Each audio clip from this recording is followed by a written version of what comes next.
अस्सलाम वालेकुम, मैं हूं डॉक्टर इरफान अहमद। मेरे साथ है मोहम्मद रज़ा। 22 साल इनकी उम्र है। मेरे पास कमर दर्द के साथ आए हैं। 1 साल हो गया इनकी दर्द को होते हुए। हमारी ये वीडियो शॉर्ट फॉर्म में होगी।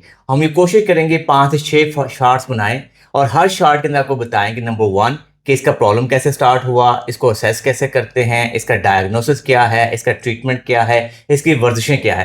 तो आप इस वीडियो के डिफरेंट शॉर्ट्स को हमारे डिफरेंट सोशल मीडिया के ऊपर देख सकेंगे, जैसे टिकटॉक पे देख सकेंगे, इंस्टाग्राम पे देख सकेंगे, यूट्यूब पे देख सकेंगे। हम अपने तमाम सोशल मीडिया के ऊपर इसको अपलोड कर देंगे। तो मुझे ज़रा बताइए कि आपकी दर्द कैसे शुरू हुई।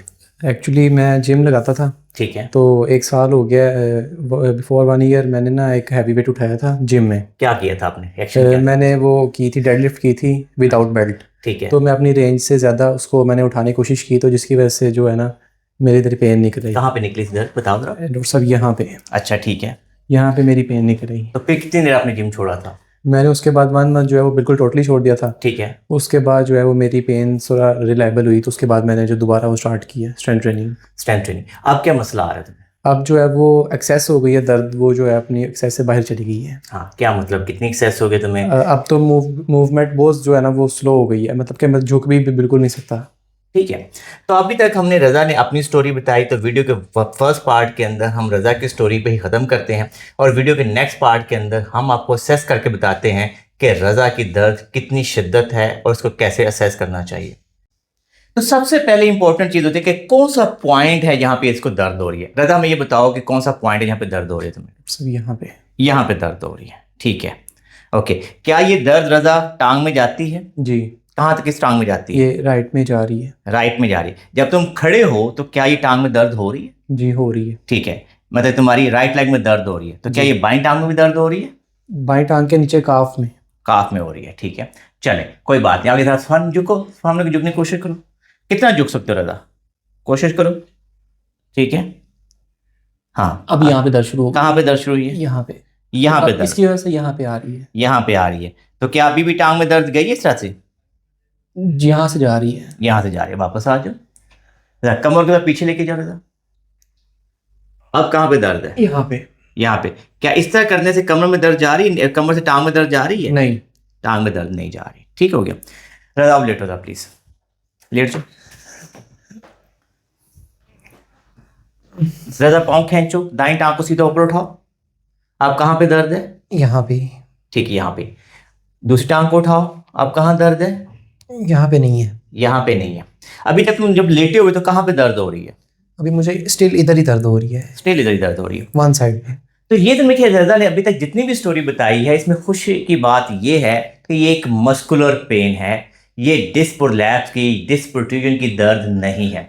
डिस्क प्रोलैप्स या डिस्क प्रोट्रूजन के अंदर, जैसे रज़ा ने स्टोरी बता रहा था, तो ये अपना वर्कआउट ना कंटिन्यू कर सकता।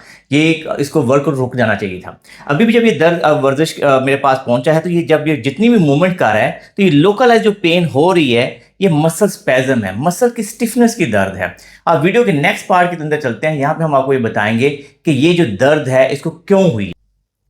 ये देखिए कि सबसे इंपॉर्टेंट चीज ये होती है कि जब पेशेंट सीधा लेटे और यहाँ पे अच्छा खासा आपका खम बन रहा हो और पेशेंट ये कंप्लेन करे कि मुझे यहाँ पे दर्द है, लोकलाइज पेन है, तो लाइकली चांसेस ये होते हैं कि ये मसल स्पैज़म की दर्द है। होता ये कि यहाँ से हमारा एक मसल क्वाड्रेटस लंबोरम निकलता है। इसके अलावा और बहुत से डीप मसल्स हैं, उनके अंदर स्टिफनेस होती है। हमारे जो बच्चे हैं, ये दुनिया में भी अक्सर लोग गलती ये करते हैं कि जब वो जाते हैं जिम के अंदर, उनको यही लगता है कि जो मशीनों के ऊपर एक्सरसाइजेज हैं यही जिम है, और वो जाते सारी स्ट्रेंथ ट्रेनिंग 30 से 45 मिनट का वर्कआउट करते रहते हैं। अब जो आप ये वर्कआउट करते जाते हैं तो आपके जो मसल हैं स्टिफ होते जाते हैं। अगर आप प्रॉपर तरीके से अपनी बॉडी को वार्म अप नहीं करते, फ्लेक्सिबिलिटी नहीं करते, स्ट्रेचिंग नहीं करते, तो आपके मसल स्टिफ हो जाते हैं। और फिर कई दफ़ा जब आपका दोस्त कहता है यार तुम जब झुकते हो तो नीचे तक तुम्हारा एंगल नहीं बना, तो झुक के लगाओ वर्कआउट। इसी तरीके शोल्डर कर रहा है तो वो नैरो एंगल पे कर रहा होता है, इस तरह बाइसेप्स कर रहा है तो नैरो एंगल पे करता जा रहा है। तो उसका नुकसान ये होता है कि ओवरऑल बॉडी के मसल स्टिफ हो जाते हैं। मेरे नज़दीक जो इस बच्चे का मसला आया है उसमें प्रॉब्लम यही है कि इसकी लो बैक के मसल काफ़ी स्टिफ हैं। ऐसे बच्चों को आइडियली हम एक जनरलाइज एक्सरसाइज प्लान देते हैं, जो मैं इसको एक्सरसाइज दूंगा। अगर ये एक्सरसाइजेज जो हैं 4 से 6 हफ्ते करता है और जो मेरा प्लान होगा ये 4 से 6 हफ्ते फॉलो करेगा तो इसकी दर्द मुकम्मल तौर पे खत्म हो जाएगी। ये देखिए, अगर आपकी भी फ्लेक्सिबिलिटी कम है, अगर आपकी फर्ज टांग उठाएं ऊपर सीधा और आपकी टांग ज्यादा नहीं उठती और आपने वर्कआउट शुरू कर दिया है और उसके बाद अगर आपको दर्द निकली है तो अपने माइंड पक्का बिठा लें कि ये लो बैक मसल स्पैज़म। तो इसके लिए एक्सरसाइज क्या करनी है? पहले 2 हफ्ते तो सबसे पहले तो आप जिम छोड़ें। 2 हफ्ते जिम छोड़ के सिंपल आप अपनी वॉक करें, अपनी उन एक्टिविटी से बचें जिनसे ये दर्द छिड़ती है और एहतियातन अपना यूरिक एसिड जरूर करवाएं। जो लोग भी बॉडी बिल्डिंग तरफ आते हैं कई दफा वो प्रोटीन डाइट बहुत ज़्यादा ले रहे होते हैं, पानी का इंटेक कम होता है, कार्डियो वर्कआउट कम होता है और हमने अक्सर देखा है कि उनका यूरिक एसिड बढ़ जाता है। और यही रजा को मैंने कहा है कि आपने मेडिकली तौर पे एक हमें यूरिक एसिड का टेस्ट करवा दें। अच्छा, साइड बाय साइड जो एक्सरसाइज है, जो सबसे पहले इस पोजीशन में लेटा हुआ है, कौन सी एक्सरसाइज करनी चाहिए? नंबर 1, एक टांग को बेंड करेगा, ये अपने पेट के साथ लगाएगा, पकड़ो रजा, खींचो, पेट के साथ लगा दो और यहाँ पे जाके 5 से 6 तक काउंट करना है, ठीक है? और फिर आराम से वापस आ जाना है। यानी कि आपने 10 से 15 मिनट की वॉक की है, इसके बाद आपने फर्म सरफेस पे लेट के, जैसे अपने मैट्रेस के ऊपर, बेड के ऊपर ही लेट की एक्सरसाइज हो सकती है। फिर नंबर 2, इस टांग को पकड़ो, खींचो, पेट के साथ लगाओ, ठीक है? तो आपने 10-10 दफ़ा दिन में 2 से 3 दफ़ा इस एक्सरसाइज को रिपीट करना होगा, ठीक है? इसके बाद दोनों टांगे आप बेंड करोगे और फिर पकड़ोगे, पेट के साथ लगाओगे, खींचो, शाबाश, खींच के पेट सा लगा दो। ये हमारी नंबर 2 एक्सरसाइज होगी और बड़े आराम से वापस आना है, कोई जल्दी नहीं करनी और एक्सरसाइज के दरमियान में एक रेपिटेशन थोड़ा सा ब्रेक भी देना है, ठीक है? फिर एक टांग को अपने बेंड कर लेना रजा, दूसरी टांग को बेंड करो, इसके आगे रखो, ठीक है? और फिर इसको उठाओ, खींचो, दोनों हाथ इसके नीचे डालो और खींच के पेट सा लगा दो, ठीक है? इसको भी आपने 5 से 10 सेकंड तक रखना है, होल्ड करना है, काउंट करना है। तो ये आपकी इस पोजीशन के अंदर बेसिक एक्सरसाइज हो जाएंगी। इसके बाद आपने एक टांग को बेंड कर लेना है, इस टांग को सीधा ऊपर उठा लो और नहीं ऐसे रखो और इस टांग को ऊपर उठाओ, ये ऐसे ऐसे आपने, हाँ थोड़ा स्ट्रेच आएगा, फिर वापस, ये स्ट्रेच है, ये शैटिका नहीं है, पकड़ो, ये ऐसे, ठीक है? सिंपल, ये आपने हैमस्ट्रिंग को हम स्ट्रेच कर रहे हैं, ठीक है? ठीक है, ये सिंपल हम अपने हैमस्ट्रिंग को स्ट्रेच करें, डोंट वरी, ठीक है? 10 से 15 दफा करोगे तो ये काफी रिलीज हो जाएगा। ये हैमस्ट्रिंग स्ट्रेचिंग है, ठीक है? तो ये आराम से हमने इस तरह से कर लें। इसके बाद आपने क्या करना है? बैठो, बैठ जाओ, टांग लंबी की हुई है, आराम आराम से, ठीक है? जेंटली, बहुत पुश नहीं करना अपने आपको, no push, very gently, very gently, इस तरह जैसे नी बेंड है, कोई बात नहीं है, और फिर आराम से वापस आ जाएगा, ठीक है? Very gently. तो आप इस पोजीशन के ऐसे आराम से, ठीक है? फिर थोड़ा और ऊपर हो जाओ वैसा, और दोनों हाथ रखो, फिर जाओ ग्रेजुअली, स्ट्रेच करो, टांगे सीधी करो, आराम आराम से, ठीक है? तो जेंटल स्ट्रेचेस हमने ये करने होंगे, ठीक है? अब वीडियो के नेक्स्ट पार्ट तरफ चलते हैं, यहाँ पे हम इसको बताते हैं कि साइड पे लेट के कौन सी एक्सरसाइज करेगा। ये देखिए कि जब आप उल्टा लेटें तो अपने पेट के नीचे कोई पिल्लो रख लें ताकि आपकी जो बैक मसल रिलैक्स हो। ये बहुत इजी और रिलैक्सिंग पोजीशन होती है, ना सिर्फ डिस्क प्रोलैप्स पेशेंट के लिए बल्कि जिनके मसल भी बहुत ज़्यादा स्टिफ होते हैं। इस पोजीशन के अंदर अगर आप 10 से 15 मिनट के लिए कोई हीटिंग लगा लें कोई हॉट वाटर बोतल से और हल्के हाथ से जैतून के तेल की मसाज करते हैं तो जो मसल के अंदर स्टिफनेस है उसमें बहुत कमी आ जाती है।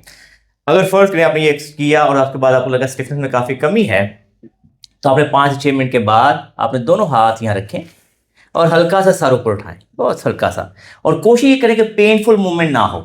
अगर आपको पेन है तो आपने एंगल कम कर दें, वापस जाइए दादा, बड़ा जेंटली, और सारा वेट हाथों पे उठाएं और बहुत थोड़ी मूवमेंट कर लें, ठीक है? मकसद क्या है कि इन मसल की जो जॉइंट की रेंज ऑफ मोशन है उनको वापस लाया जाए। तो ये आपकी इस पोजीशन के अंदर एक्सरसाइज बनती है। इसके बाद आप दोनों हाथों पे आ जाओ, दोनों घुटनों पे आ जाओ दादा, घुटनों पे भी आ जाओ बेटा, घुटनों पे, घुटने घुटने यहाँ पे है, ऐसे आराम से, क्योंकि आपका वेट दोनों हाथों पे है और दोनों घुटनों पे, थोड़ा आराम, और फिर आराम आराम से पीछे बैठो दादा, पीछे बैठो बैठो बैठो, शाबाश, ठीक है? आराम से बैठो और फिर आगे जाओ, शाबाश शाबाश, बहुत अच्छे, फिर पीछे जाओ। ये एक्सरसाइज ना अभी तुमने सिर्फ करनी है बल्कि लाइफ का हिस्सा तुम्हारा बन जाना चाहिए।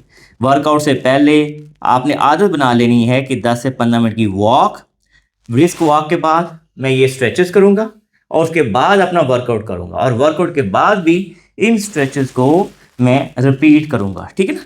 तो ये आपकी ये वाला एंगल बन जाएगा। इसके बाद आप साइड पे लेट जाओ, शाबाश, थोड़ा सा आगे लेटना था प्लीज, ऐसे, बस। अब एक टांग को बेंड करो दादा, बेंड करके एक टांग को पीछे से अपने हल्का सा खींचना है, पीछे लेके जाना है, ऐसे, और सामने देखते रहना है। होता क्या है कि जिन लोगों की भी बैक स्टिफ होती है, क्योंकि उनके साथ साथ ये सामने वाले मसल भी बहुत टाइट हो जाते हैं, तो हम इनकरेज करते हैं कि आपने अपना इस तरह से स्ट्रेच करना है, ठीक है।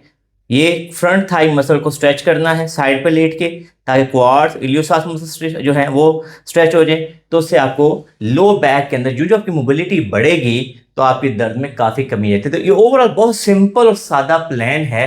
अगर किसी को भी जिम रिलेटेड इंजरी है और वो ये कंफर्म है कि उसकी बैक स्टिफ है, उसके मसल स्टिफ हैं, तो उसको Aahista Aahista pain free ranges के अंदर इन एक्सरसाइजेस को करने की आदत डालनी चाहिए, ताकि उनकी दर्दें मुकम्मल तौर पर खत्म हो सके।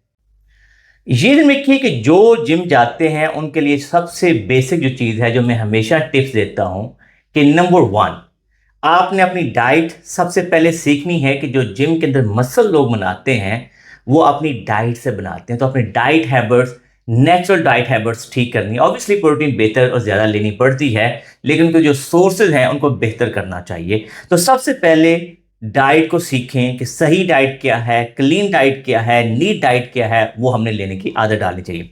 नंबर 2, फिर आपने जो जिम रिलेटेड एक्सरसाइजेज हैं उनके अंदर इंपॉर्टेंट चीजें रखनी है कि मैंने एंड्योरेंस भी करनी है, कि ज्यादा रेपिटेशन लो वेट्स भी करने हैं, मैंने स्ट्रेंथ ट्रेनिंग भी करनी है, और मैंने स्ट्रेंथ ट्रेनिंग करते हुए अपने एंगल्स भी सही रखने हैं, अपनी पोजीशन भी सही रखनी है, कहीं मैं गलती से कोई ऐसा वर्कआउट करते हुए अपने आप को इंजर ना करूं। नंबर 3, सबसे जो इंपॉर्टेंट चीज है कि रेड फ्लैग एक्सरसाइज के बारे में हमेशा केयरफुल हो। जैसे number 1, dead lift red flag exercise है, बहुत जबरदस्त स्ट्रेंथ के लिए है, लेकिन साइड बाय साइड बहुत ज्यादा इंजरी भी करती है। नंबर 2, अगर आप फॉर के शोल्डर प्रेस करते हैं, अगर आपका एंगल सही नहीं है तो रोटेटर काफ की इंजरी हो सकती है। तो हमें बहुत जरूरी है कि हम जिम के बारे में मुकम्मल स्टडी करें। साइड बाय साइड ये देखिए, अपने गोल एंड विजन बड़ा क्लियर रखिए। अगर आप जिम जा रहे हैं तो किस पर्पज के लिए जा रहे हैं। अगर आप ये चाहते हैं कि ज्यादा एस्थेटिकली अच्छे लगे, गुड लुकिंग लगे, तो ये ध्यान रखिए कि जो सबसे अच्छी दुनिया के अंदर बॉडी कहलाती है वो एथलेटिक फिट है। तो लिहाजा आपको कार्डियो वर्कआउट बहुत ज़्यादा अच्छा करना चाहिए। ना सिर्फ बॉडी बिल्डिंग की तरफ सोचें, बल्कि side by side cardio workout के बारे में सोचें। जो सबसे इंपॉर्टेंट पॉइंट लास्ट में मैं बताता चलूँ, कि कुछ लोग बहुत ज़्यादा स्टिफ होते हैं और वो स्टिफनेस कर करके अपने और मसल को टाइट करते जाते हैं और उनके अंदर भी इंजरी ज़्यादा हो जाती है। और कुछ लोग बहुत ज़्यादा फ्लेक्सिबल भी होते हैं। अच्छा, मजे की बात है, जो स्टिफ है वो और ज्यादा स्ट्रेंथ ट्रेनिंग कर रहा होता है, और जो फ्लेक्सिबल है, जो हाइपर फ्लेक्सिबल होता है, वो बहुत ज्यादा स्ट्रेचिंग करने की कोशिश कर रहा होता है। तो जो स्टिफ लोग हैं वो कोशिश करें कि मुझे फ्लेक्सिबिलिटी की ज्यादा जरूरत नहीं है, और जो स्टिफ लोग हैं उनको चाहिए कि रेगुलर बेसिस पे स्ट्रेचिंग करें, ताकि उनके मसल इतने कंफर्टेबली हों ताकि फुल रेंज के अंदर काम करें। मैं उम्मीद करता हूं कि रजा को मेरी वीडियो की मदद से ना तो जो कंसल्टेशन फायदा हुआ होगा, इसकी वीडियो की मदद से बहुत सारे बच्चे जो जिम करते हैं उनके लो बैक पेन हो जाती है, वो घर बैठ के इसको डील कर सकेंगे। Thank you.